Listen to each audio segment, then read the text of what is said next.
আসসালামু আলাইকুম। আয়েশা খেলাঘরে সকলকে স্বাগত। এটা আমাদের আয়েশা বুড়ি। গ্রামের পরিবেশ আয়েশা বুড়ির অনেক পছন্দ। আমাদের বাসার সাথে মনোরম খোলামেলা চাষের জমি। সেখানেই সকালে ঘুম থেকে উঠে আয়েশা বুড়ি খালি পায়ে হাঁটাহাঁটি করছে।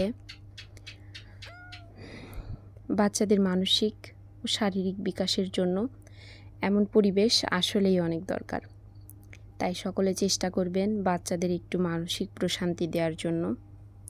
পড়ালেখার পাশাপাশি বাচ্চাদের চাওয়া, ওদের মন কি চাচ্ছে সেটা বোঝা পরিবারের দায়িত্ব। আসলে বাচ্চাদের সাথে সহনশীল হলে বাচ্চারাও সহনশীল হতে শেখে। তাই তাদের সঠিক বিকাশে বেড়ে ওঠার জন্য পরিবারকে নিতে হবে সঠিক পরিচর্যা। তবেই আপনার বাচ্চা একজন পারিবারিক, সামাজিক ও ধার্মিক এবং ব্যক্তিগত দিক দিয়ে সঠিক মানুষ হয়ে উঠতে পারবে। আজকের মতো এখানেই শেষ করছি। আমাদের সাথে থাকবেন, চ্যানেলটা সাবস্ক্রাইব করবেন এবং আমাদের পাশে থাকবেন। আল্লাহ হাফেজ।